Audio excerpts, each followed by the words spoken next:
Last Wednesday, we had the chance to interview Miguel Fernández Ordóñez, former governor of the Bank of Spain. He was in charge of this institution when the 2008 crisis hit and was in charge of rescuing the banks at that moment. And we had the chance to ask him about central bank digital currencies.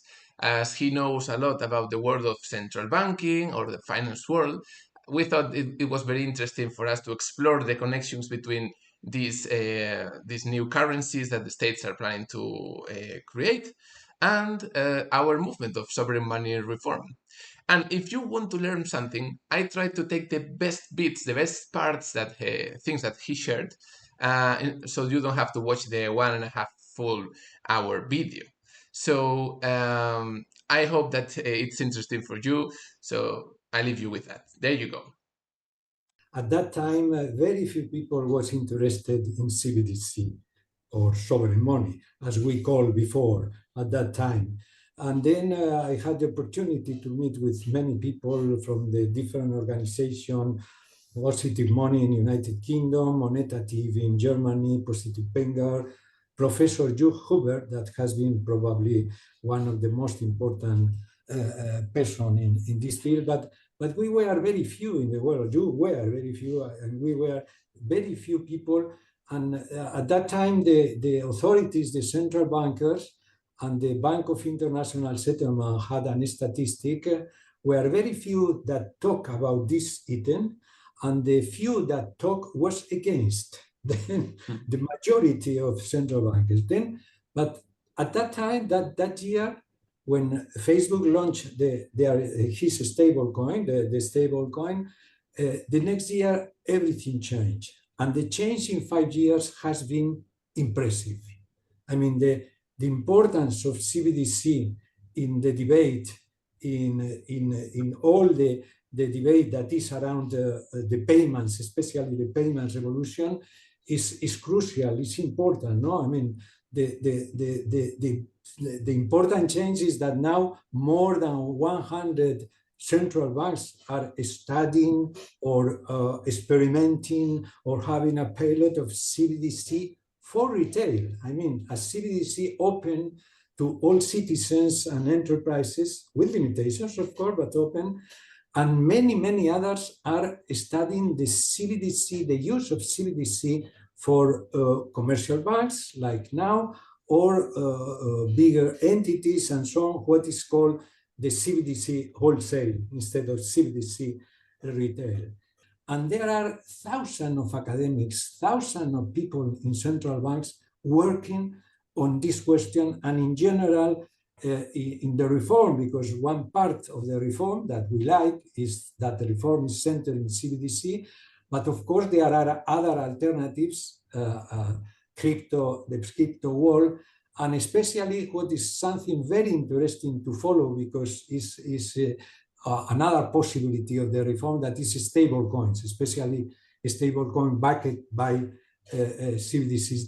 Then for me that is a success, because talk about this is just a real step forward that is very important. No, payments with a commercial bank is, and everybody understand, is slower than payments with CBDC, is more costly, and especially the cross-border payments are really a disaster. No, what they are proposing is not banning CBDC, because CBDC is something that now is used in the current system. The banks, the commercial banks, need CBDC to make the settlement. And the CBDC exists. The CBDC, the central bank digital currency, exists in all countries. The question is that normal citizens and small and medium enterprises and non-financial enterprises cannot access to CBDC. That is the question. In no country the citizens can use CBDC without limitation. I mean, all the experiments are with limiting the holding of CBDCs and so on. The revolution will be the day that is open to everybody. Usually it's the central bank who issue the physical money that is used by everyone without limitation. Everybody could access, not only the commercial banks could use physical money, but the general people, everybody without limitation. And then there are, I would say, two kinds of problems. One, that everybody understands that is the problems in payments. The payments with commercial banks are problematic because as it is not money, but a promise to pay money, they need to settle. They need to settle. And they settle with central bank digital money. Then central bank digital money is not only important in the future, but it's important now. That takes time so far, and it's expensive because as it's a monopoly, the banking industry, they fix fees, especially in cross-border, and that everybody understands, and the central bank recognize that they are studying that for this reason. That part of the benefits is what is being discussed now. But there are other benefits that are not seen by the users. Well, the first is that with CBDC, you cannot have banking crisis by definition, because the problem of commercial bank, the deposit, is that it's not money, it's a promise to pay money, and if the banks have a problems, you have a crisis. Then that is important, but it's not seen by the people. It's seen by people like you and others, and what we that study that. And other problem is that to avoid those problems, the states have been during 1.5 centuries providing privileges and protections to the banks to avoid crisis. For instance, deposit insurance. For instance, lender of last resort.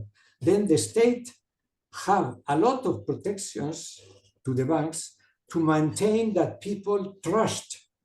Because if they didn't have that, if the bank didn't have all the privilege of the deposit, nobody would like to have the money in a bank. Because the problem of the deposit, the bank deposit, is that they link money that should be safe with credit that in fact is a risky asset. For me, the most important characteristic that explains all the problems of the deposit is that CBDC is a safe asset and deposits are not a safe asset.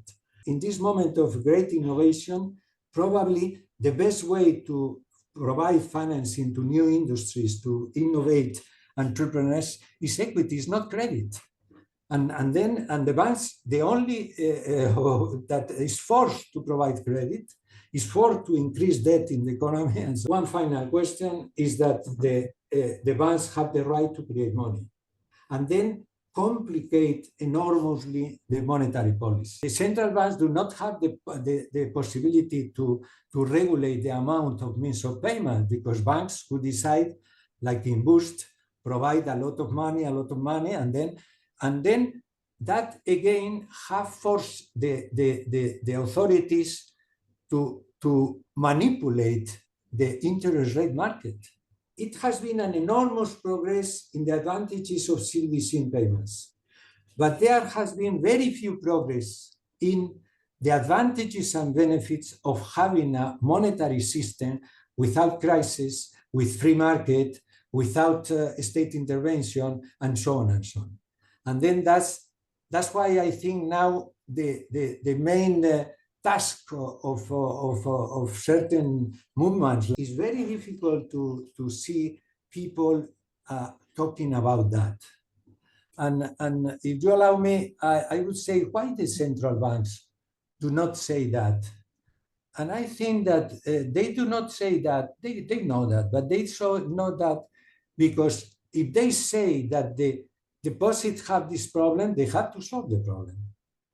And if they say that there is a problem and they do not solve the problem, you have to have a disaster. Then until it's not discovered a way to transition to avoid the problem of substituting deposit by a CBDC, obviously the nature of the central bank is say, well, I don't want a crisis. And I could create a crisis if I say the problems they have. The role of the bank, the central bank, could be more or less important depending on the, I think you could write some protocols to say you issue the money and you have the register, but you are not allowed to use that information. The same happens, for instance, in the fiscal administrations. The fiscal administration have at this moment all the transactions of the people in commercial banks, but they have the obligation not to use, with the exception of prosecuting fiscal crimes and so on. And, if you don't force to use CBDC, and people have, and it's something that the Eurozone has said, we are not going to prohibit cash, we are not going to put any problem to cash. And people have the possibility to choose, instead of CBDC, cash or deposits. Then you are not forcing. Allow people. People could decide if they want to use CBDC with a protocol that the state is not going, but you suspect, you are not trust. Well, and it's curious because now, when you have the transactions in a banks, the state, through the fiscal administration, know perfectly what you do. And nobody is against bank deposit because the state have the possibility to know everything you know, no? The people that is designing the digital euro and others are studying the possibility to provide to the people total anonymous transactions for a certain amount, and especially what could be done offline and so on. And then that is very interesting, that probably the privacy of CBDC could be better than the bank deposits. Once you have CBDC, you open a free market in payments and a free market in financing. Free market in payments because you end with the monopoly of the banks, and other companies, non-banks, could be payment service providers. And then you are introducing free market in payments. And of course, you are introducing free market in financing because suppressing and removing all the privileges of the banks, you or we could have a real free market in financing, because now is credit, is forced, everything is forcing to that. Then, in my view, there are sometimes that the state is a piece important to have free market. Thanks that people have CBDC and public money, is possibility to build free market in payments and free markets in financing. Sometimes has been a reaction in the authorities to defend the banks, to put problems to the use of crypto money, especially stable coins. And I am against that, because what the regulation should do is protect the investor, protect the user, but not introduce problems to the enterprise or people to decide to issue stable coins, because that is only with the idea that they are not going to compete with deposits. For instance, I think that in Europe, especially, the regulation has been very defensive against the stable coin. And then, well, in other countries, people are going to be able to use stable coins. And in Europe, I don't think that we are not going to see stable coins in many years if we don't change the defensive regulation. Why I think it's possible that we are not going to use traditional technology that is based in a book, in a register, but using, for instance, distributed ledger technique. Why? Because that gives possibilities, for instance, to more privacy. You could have more privacy if you have, or more difficulty to use the data of the people if you have this kind of. You also could have the possibility that the money will not be programmable, but the smart contracts between people. Now, for instance, is very, very in fashion talking about the tokenization of bank deposits. Is one of the lines, no? And then this is going to be fantastic. Okay, but this is going to solve the problem of avoiding bank crisis, because this technology do not change the nature, the economic nature of the. You could talk about the right that people have to use public infrastructures. Why, if the state launched a public infrastructure and is open to commercial banks, and now in other countries to big companies, why I am not allowed to use that? You allow me to use cash. You don't put any limitation. Why you put any limitation to use that banks need? I need also. I am not in favor of one global, no, because especially now, because the transfer among CBDCs is going to be very easy now. One of the most important things that we have discovered these years is that the sovereign money exists. I mean, because 5 years ago, we were looking about sovereign money, the possibility that see, and we have discovered that CBDC were there. The problem is not issue CBDC. The problem is give access to the people. In relation with the law that is being discussed now in the United States to ban CBDC. And this Lipsky alert and say, take care. Because if you ban the CBDCs, the commercial bank would collapse because they would not allow to make their settlement.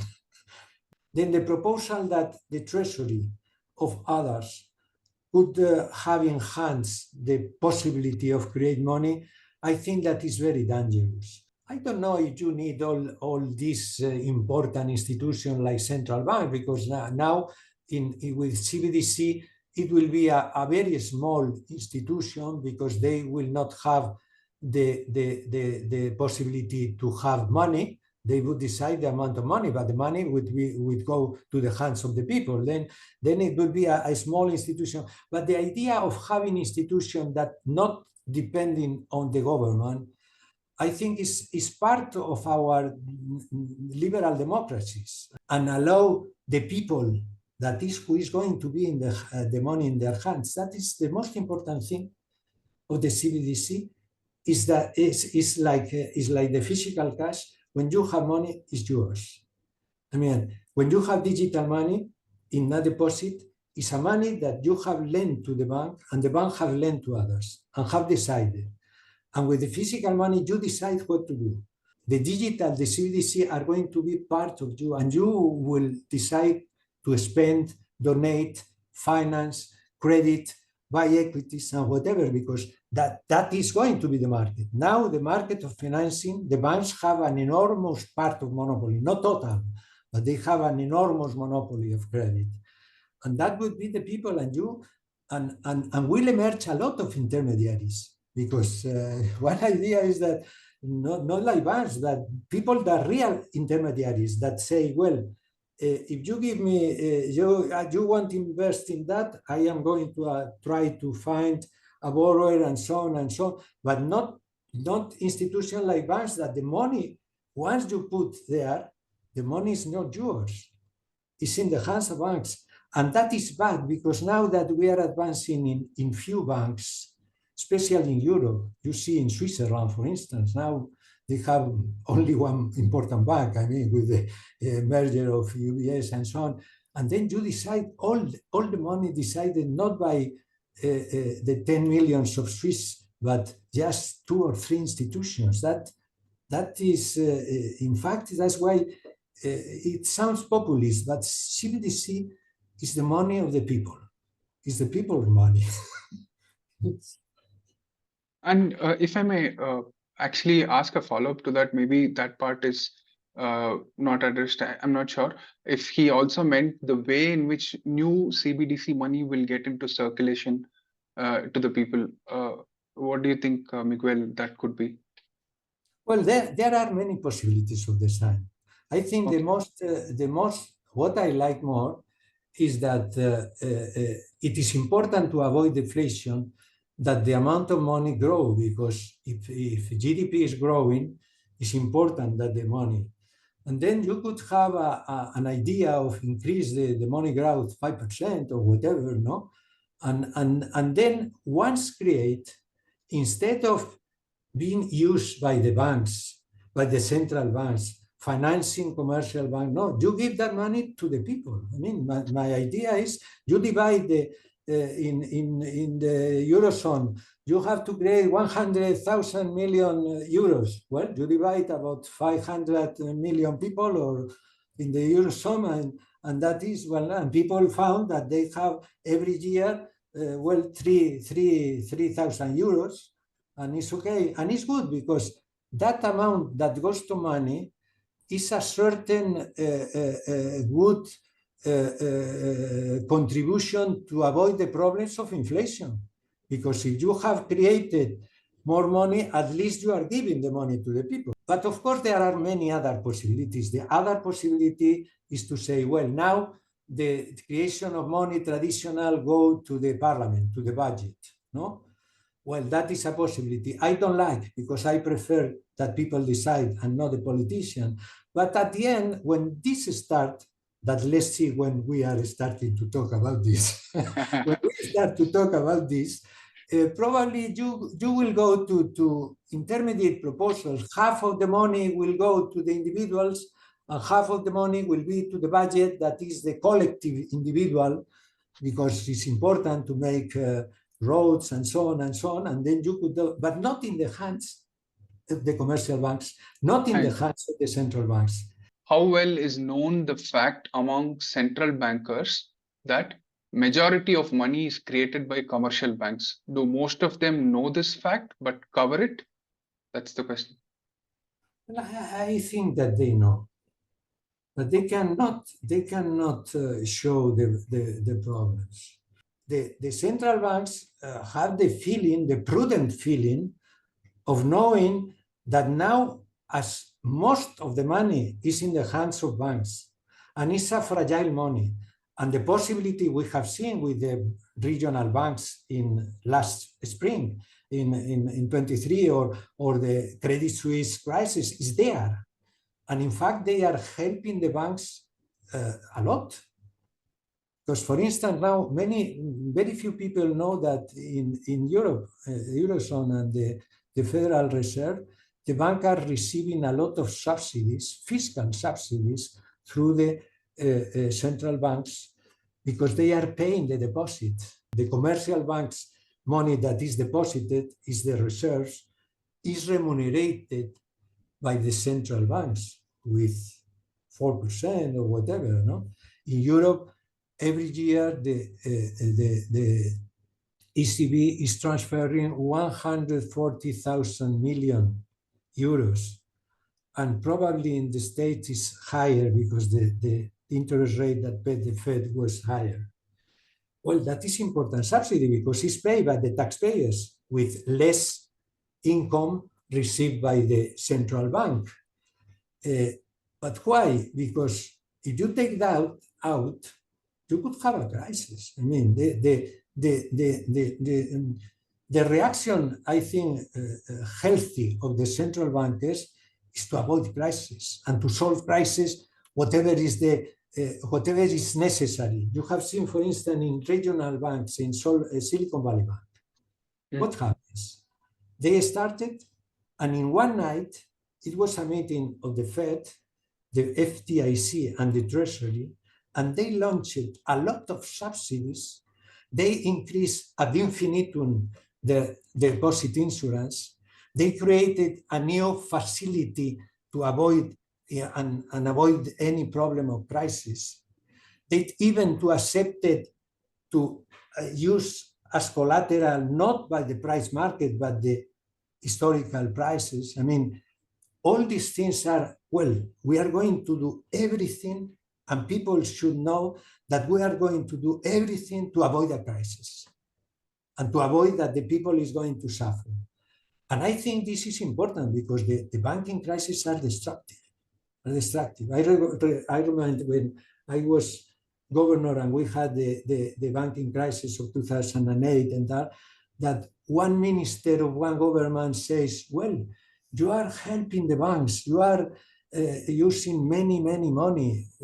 Was true. We spent, well, the government, no, I helped the government to spend 60,000 million euros to save a small bank.